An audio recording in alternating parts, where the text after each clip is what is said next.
Hello everyone, चलिए start करते हैं 28 जून 2024 के करंट अफेयर को। इसकी जो पीडीएफ है वो आपको टेलीग्राम ग्रुप में मिल जाएगी। और टेलीग्राम ग्रुप का जो लिंक है वो आपको इस वीडियो के डिस्क्रिप्शन में मिलेगा, जहां से आप ज्वाइन कर सकते हैं। अगर आप करंट अफेयर को एक टेस्ट की फॉर्म में देना चाहते हैं तो हमारी एप्लीकेशन है फाउंडेशन क्लासेस बाय अमित के नाम से। वीडियो के डिस्क्रिप्शन के अंदर आपको इसका लिंक मिल जाएगा, जहां से आप ज्वाइन कर सकते हैं। और अगर आप चैनल पर न्यू हैं तो चैनल को सब्सक्राइब करना बिल्कुल भी ना भूलें। इस चैनल पर आपको बेस्ट और ऑथेंटिक मटेरियल ही प्रोवाइड करवाया जाएगा। आपके लिए आज का क्वेश्चन है कि विश्व शिल्प परिषद के द्वारा किस शहर को वर्ल्ड क्राफ्ट सिटी का नाम दिया गया? श्रीनगर, मलप्पुरम, मैसूर या फिर जयपुर? और इसका जो आंसर है वो आपको कमेंट सेक्शन में कमेंट करके बताना है।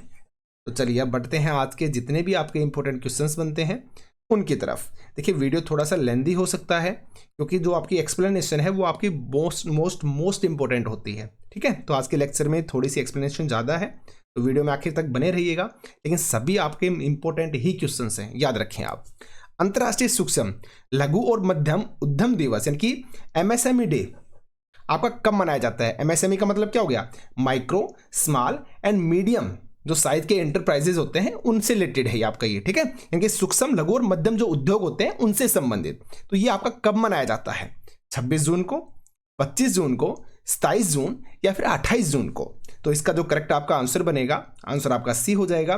27 जून को आपका जो एमएसएमई डे है वो मनाया जाता है। ठीक है, ये आपकी थीम है, बहुत ही लेंथी है तो आपसे पूछी नहीं जाएगी, फिर भी आप एक बार पढ़ सकते हैं कि कई संकटों के समय में सूक्ष्म लघु और मध्यम आकार के जो उद्यम होते हैं उनकी शक्ति और लचीलापन का उपयोग करके सतत विकास को तेज करना और गरीबी का उन्मूलन करना, यह आपकी थीम है एमएसएमई डे की। इंपोर्टेंट डेज एक बार फटाफट से रिवाइज कर लेते हैं कि विश्व दुग्ध दिवस आपका 1 जून को मनाया जाता है, वैश्विक माता पिता दिवस 1 जून, तेलंगाना राज्य का स्थापना दिवस 2 जून को, विश्व साइकिल दिवस 3 जून, आक्रामकता के शिकार बच्चों का दिवस 4 जून को मनाते हैं, विश्व पर्यावरण दिवस 5 जून को।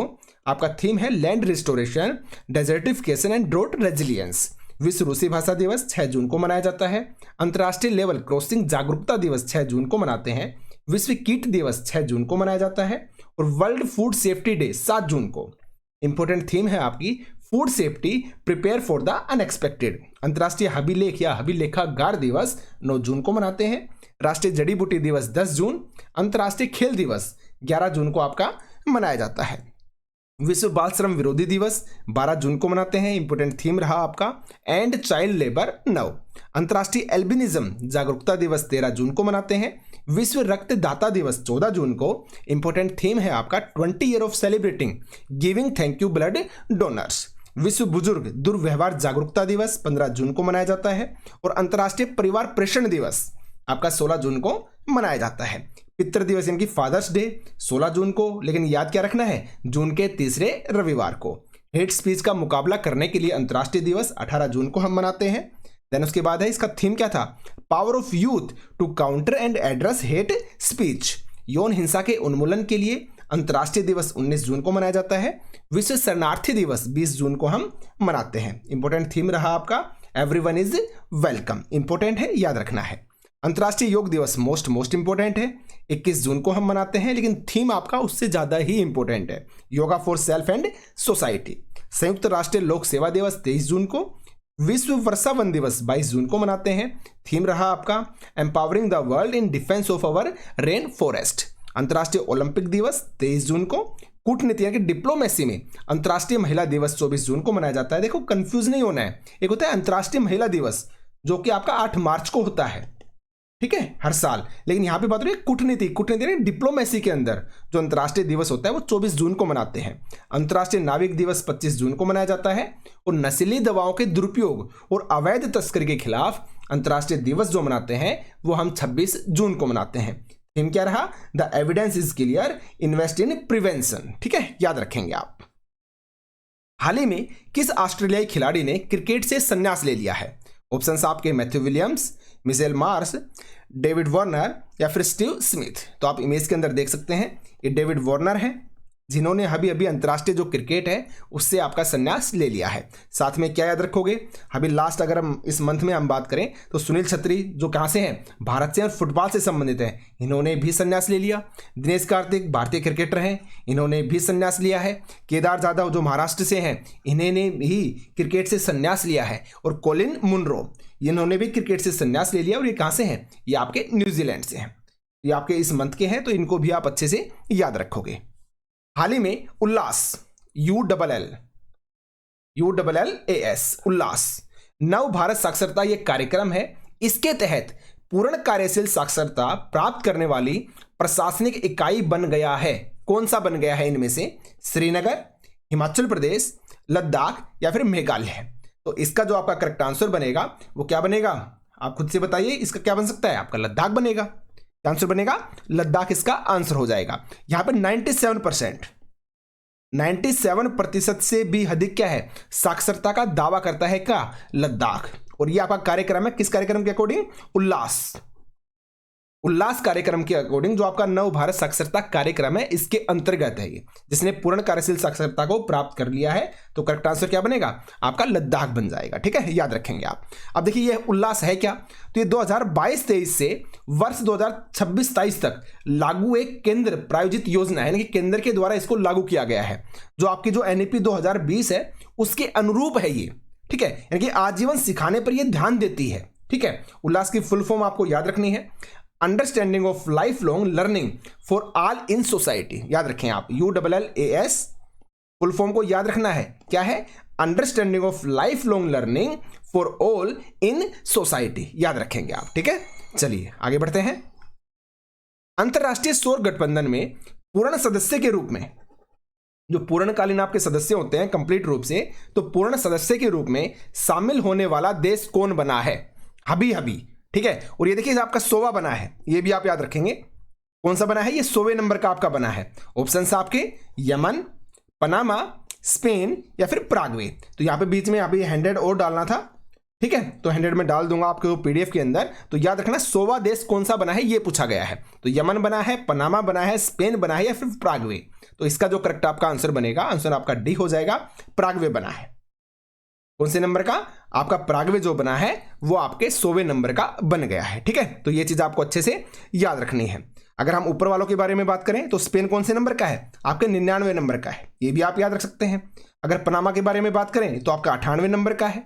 और यमन के बारे में अगर हम बात करते हैं तो ये आपके 97 नंबर का है। तो 97, 98, 99 और आपका 100वां बन गया है प्रागवे। ठीक है, अब हम ISA की बात कर लेते हैं, इंटरनेशनल सोलर अलायंस। इसका हेडक्वार्टर कहां पे है, इसका हेडक्वार्टर आपके गुड़गांव के अंदर।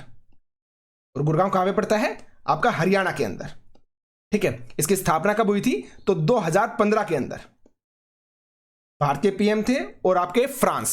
ठीक है, तो उन दोनों ने मिलकर, फ्रांस के जो राष्ट्रपति थे उन्होंने, भारत के PM ने, दोनों ने मिलकर COP21 जो आपका चल रहा था, तो उसके दौरान 2015 में इसकी स्थापना की थी ISA की। तो ये भी आप इसके बारे में याद रख सकते हैं। ठीक है, हाल ही में नाटो, अब नाटो की फुल फॉर्म क्या है, नॉर्थ अटलांटिक ट्रीटी ऑर्गेनाइजेशन के अगले महासचिव के रूप में कौन नियुक्त होंगे, ये आपसे पूछा गया है, कौन नियुक्त होंगे। ऑप्शन है आपके जेंस स्टोल्टेनबर्ग, जोब डी हुपसेपर, मार्क रूट या फिर इनमें से कोई नहीं। तो इसका जो आपका करेक्ट आंसर बनेगा वो आपका आंसर नंबर C बनेगा, मार्क रूट आपके बनेंगे। ठीक है, और ये कहां से हैं, ये आपके नीदरलैंड से हैं, ये भी आप याद रख सकते हैं। ठीक है, तो प्रधानमंत्री हैं वहां के ये मार्क रूट। तो ये आपके बन जाएंगे महासचिव किसके, नाटो के। याद रखेंगे। और कब से भी कार्यभार को संभालेंगे, तो 1 अक्टूबर से, 1 अक्टूबर 2024 से ये कार्यभार को संभाल लेंगे। फिलहाल है कौन, फिलहाल ये चल रहे हैं जेंस जो स्टोल्टेनबर्ग हैं, ये फिलहाल नाटो के अध्यक्ष हैं। तो ये जो महासचिव हैं ये, तो ये जब इस्तीफा देंगे उसके बाद आपके मार्क रूट बन जाएंगे। तो ये इस्तीफा कब देंगे, आपके सितंबर लास्ट के अंदर। ठीक है, तो 1 अक्टूबर से जो कार्यभार कौन संभालेंगे, मार्क रूट संभाल लेंगे। आपको अच्छे से याद रखना है। तो नाटो की स्थापना अगर आपसे पूछी जाए तो 4 अप्रैल 1949 को नाटो की स्थापना हुई थी वाशिंगटन DC, संयुक्त राज्य अमेरिका के अंदर। और इसका मुख्यालय अगर आपसे पूछा जाता है तो ब्रुसेल्स, जो कहां पे पड़ता है, आपका बेल्जियम के अंदर। तो ये इसका मुख्यालय है। और ये है मार्क रूट, आप देख सकते हैं इमेज के अंदर। आगे बढ़ते हैं। हाल ही में राज्यसभा में सदन के नेता के रूप में किसे नियुक्त किया गया है। ऑप्शंस आपके पीयूष गोयल, बी है आपका जेपी नड्डा, जगदीप धनखड़ या फिर हरिवंश नारायण सिंह। तो आप इमेज के अंदर देख सकते हैं, आप इनको अच्छे से जानते हैं, ये बीजेपी से हैं और इनका नाम है जेपी नड्डा जी। तो ये बने आपके राज्यसभा में सदन के नेता के रूप में नियुक्त हुए हैं, ठीक है। और क्या याद रखोगे आप, अगर आपसे पूछा जाए कि राज्यसभा के उपाध्यक्ष कौन है, तो हरिवंश नारायण सिंह है। और ये जनता दल जो आपकी पार्टी है, यूनाइटेड जनता दल पार्टी, उससे हैं आपकी, ठीक है। और राज्यसभा के अगर आपसे अध्यक्ष पूछा जाए तो जगदीप धनखड़ जी हैं, और ये भी किस पार्टी से हैं, ये बीजेपी पार्टी से हैं। और लगातार 11 अगस्त 2022 को ये बने से तब से लेकर अब तक यही है, ठीक है। और राज्यसभा में सरकारी पक्ष का नेता जिसके बारे में हमने अभी जस्ट बात की ना, तो ये है जगत प्रकाश नड्डा जी, जेपी नड्डा जी, ये भी बीजेपी से हैं और 24 जून 2024 से ये आपके बने हैं। और राज्यसभा में विपक्षी दल का जो नेता है वो मल्लिकार्जुन खड़गे जी हैं, और ये आपके कांग्रेस से, क्योंकि विपक्ष हो गया तो कौन है, कांग्रेस है आपकी, ठीक है। और ये कब से बने हैं, 16 फरवरी 2021 से ये बने थे। तो ये आप राज्यसभा के बारे में याद रख सकते हैं, जो आपसे पूछा जा सकता है। हाल ही में न्यू इंडिया इंश्योरेंस कंपनी के सीएमडी कौन नियुक्त किए गए हैं? ऑप्शंस आपकी गिरिजा सुब्रमण्यम, विकास बहल, श्वेता जैन या फिर राजीव जैन। तो इसका जो करेक्ट आपका आंसर बनेगा, आंसर नंबर फर्स्ट बन जाएगा गिरिजा सुब्रमण्यम जी।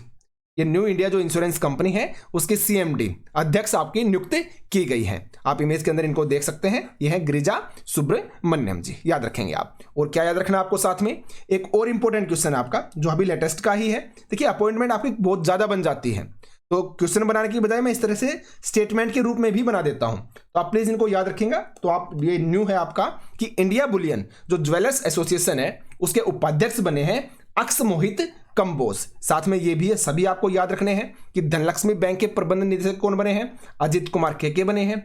पेटीएम के गैर कार्यकारी जो स्वतंत्र निदेशक बने हैं राजीव अग्रवाल बने हैं। भारत इलेक्ट्रॉनिक्स लिमिटेड के अध्यक्ष व सीएमडी यानी कि कौन बने हैं, मनोज जैन बने हैं। और लोकसभा के प्रोटेम स्पीकर कौन बने, भर्तृहरि मेहताब बने हैं। और military institute of technology Pune के कमांडेंट के रूप में किसने पदभार संभाला है, तो रियर एडमिरल नेल्सन डिसूजा ने। और हाल ही में साधन के अध्यक्ष कौन बने हैं, पॉल थॉमस आपके साधन के अध्यक्ष बने हैं। NCAER यानी national council of applied economic research के अनुसार फाइनेंशियल ईयर 2025 में भारत की जीडीपी में कितने प्रतिशत वृद्धि का अनुमान है? ऑप्शंस आपके 7.2%, 6.5%, 6.1% या फिर 7.5%। तो जो करेक्ट आपका आंसर बनेगा वो आपका आंसर नंबर डी बन जाएगा 7.5%। और साथ क्या याद रखोगे आप कि फिच के अनुसार क्या है, 7.2% है। गोल्डमैन सैक के अनुसार क्या है, 6.7% है। एनएसओ के अकॉर्डिंग क्या है, 8.2% है। एसबीआई के अकॉर्डिंग क्या है, 7.4% है। और S&P के अनुसार 6.8%। स्टैंडर्ड एंड पुअर, S&P का मतलब क्या है, स्टैंडर्ड एंड पुअर जो कोई कंपनी है वो देती है आपकी, तो 6.8% इसके अनुसार है S&P के अनुसार। तो ये सभी आपको अच्छे से याद रखने हैं। हाल ही में कहां पर भारत के पहले Chadwick house navigating audit heritage का संग्रहालय जो है उसका उद्घाटन किया गया है? ठीक है, चैडविक हाउस जो है इसका उद्घाटन कहां पर किया गया है? ऑप्शंस आपके श्रीनगर, शिमला, मुंबई या फिर लद्दाख। तो इसका जो करेक्ट आपका आंसर बनेगा, आंसर नंबर आपका बी बन जाएगा शिमला। कहां पे है, हिमाचल प्रदेश के अंदर। तो एक्चुअल में देखिए हेरिटेज हाउस है यानी कि बहुत पुराना है, ऐतिहासिक है। जब आपका कैबिनेट मिशन हुआ था 1946 के अंदर, तो उस समय जब गांधी जी शिमला के अंदर गए थे तो यहीं पर ही रुके थे, जो चैडविक हाउस है इसके अंदर ही रुके थे। तो इसलिए इसका एक समृद्ध विरासत है, ये इसका एक बहुत ही प्राचीन इतिहास है जो कि ऐतिहासिक है अपने आप के अंदर, ठीक है। क्योंकि गांधी जी यहाँ पे रुके थे 1946 के अंदर जब वो कैबिनेट मिशन के लिए शिमला की यात्रा पर थे उस समय, ठीक है। आप इमेज के अंदर देख सकते हैं, ये आपका Chadwick house, Chadwick house navigating audit heritage, ठीक है। तो ये मैंने यहां पर लिख भी दिया है कि जब महात्मा गांधी 1946 में कैबिनेट मिशन के लिए शिमला की यात्रा पर गए थे तो तब उस समय ये यहीं पर ही रुके थे। तो ये शिमला का एक महत्वपूर्ण आपका स्थल है जो कि आपका देखने लायक है, ठीक है, याद रखोगे आप। हाल ही में किस कंपनी ने सस्टेनेबल गवर्नेंस चैंपियन जो अवार्ड है उसको जीता है? ऑप्शंस आपके GRSE ने, इंडियन ऑयल कॉर्पोरेशन ने, SBI बैंक ने या फिर रिलायंस इंडस्ट्रीज ने। तो इसका जो करेक्ट आपका आंसर बनेगा, आंसर नंबर आपका फर्स्ट हो जाएगा GRSE। अब GRSE क्या है, GRSE के garden reach ship builder and engineer. इसका हेडक्वार्टर कहां पे है, हेडक्वार्टर इसका कोलकाता के अंदर है, याद रखेंगे आप, कहां पे है, कोलकाता के अंदर। और ये बनाती क्या है, ये आपके जो जहाज होते हैं ना, पानी वाले जो जहाज होते हैं वो बनाती है, नेवी के लिए या फिर प्राइवेट जहाज भी बनाती है, ठीक है, तो इसको मिला है सस्टेनेबल गवर्नेंस चैंपियन अवार्ड। आपको अच्छे से याद रखना है। अब इसके बारे में थोड़ा सा देख लेते हैं कि 1884 के अंदर ये स्थापित हुई थी आपकी, ठीक है, और उसके बाद 1916 में इसको गार्डन रिच वर्कशॉप के रूप में इसका नाम दे दिया गया था, और जीआरएसए को 1960 में भारत सरकार ने इसका राष्ट्रीयकरण भी कर दिया था। ठीक है, हेडक्वार्टर कहां पे इसका? कोलकाता के अंदर है। तो एक शिपयार्ड है जो नौसैनिक जो जहाज होते हैं उनका निर्माण करता है, उसकी मरम्मत भी करता है ये। तो याद रखेंगे आप जीआरएसए के बारे में। ठीक है, अब फटाफट से रिवीजन देख लेते हैं, ये आपके मोस्ट इंपोर्टेंट क्वेश्चंस थे। तो किस राज्य में भारत का पहला एशियाई किंग गिद्ध संरक्षण और प्रजनन केंद्र खोला गया है? उत्तर प्रदेश में। सोनी पिक्चर्स नेटवर्क इंडिया के नए एमडी व सीईओ कौन बने हैं? गौरव बनर्जी। और एचडीएफसी आर्गो जनरल इंश्योरेंस के एमडी व सीईओ बने हैं अनुज त्यागी। और एस&पी ने फाइनेंशियल ईयर के लिए 2025 के लिए भारत की जीडीपी कितनी बनाई है? 6.8%। हम पढ़ भी चुके हैं। गेटवे टू द सी जो बुक है किसने लिखी? मुंबई, यानी मुंबई के अंदर अनावरण किया गया। खालूबार युद्ध स्मारक कहां पर स्थित है? आपका लद्दाख में है, जो अभी पर्यटकों के लिए खोला गया था। और किस राज्य के सभी जिलों में पीएम कॉलेज ऑफ एक्सीलेंस की स्थापना की गई? मध्य प्रदेश, जहां पे आपके 55 जिले हैं, सभी जिलों के अंदर खोला गया है। ठीक है, और हाल ही में विश्व के सबसे पुराने दीमक के टीले कहां मिले हैं? दक्षिण अफ्रीका के अंदर मिले हैं। और हाल ही में किसने स्पेनिश ग्रैंड प्रिक्स को जीता है? तो मैक्स वर्स्टापन ने जीता है। और हाल ही में 64वीं अंतर्राष्ट्रीय चीनी संगठन आईएसओ की जो बैठक है वो कहां पर हुई? नई दिल्ली के अंदर हुई थी। और भारतीय सेना के अगले उप प्रमुख के रूप में कौन नियुक्त होंगे? तो लेफ्टिनेंट जनरल NS राजा सुब्रमणी। भारत के पहले एआई विश्वविद्यालय ने किसे अपना विषय यानी कि कुलपति नियुक्त किया है? तो प्रोफेसर साइमन मार्क हैं जो अमेरिका से हैं। और T20 में 200 छक्के लगाने वाले पहले भारतीय बल्लेबाज कौन बने हैं? रोहित शर्मा बने हैं। और हाल ही में सफाई अपनाओ बीमारी भगाओ जो पहल है किस मंत्रालय की है? तो आवास व शहरी मामलों के मंत्रालय की। और कौन सा बैंक फाइनेंशियल ईयर 2025 में अपनी 200 नई ब्रांच खोलेगा? कोटक महिंद्रा बैंक। और 400 प्लस कौन खोलेगा? आपका SBI खोलेगा, ये भी याद रखेंगे आप। और भारत की पहली कोयला गैसिफिकेशन पायलट जो परियोजना है कहां पर स्टार्ट हो रही है? झारखंड के अंदर। और विश्व शिल्प परिषद द्वारा किस शहर को वर्ल्ड क्राफ्ट सिटी का नाम दिया गया है? तो ये आपका श्रीनगर को दिया गया है। तो ये आपके आज के मोस्ट इंपोर्टेंट क्वेश्चंस थे। थैंक यू, मिलते हैं कल की वीडियो में। धन्यवाद।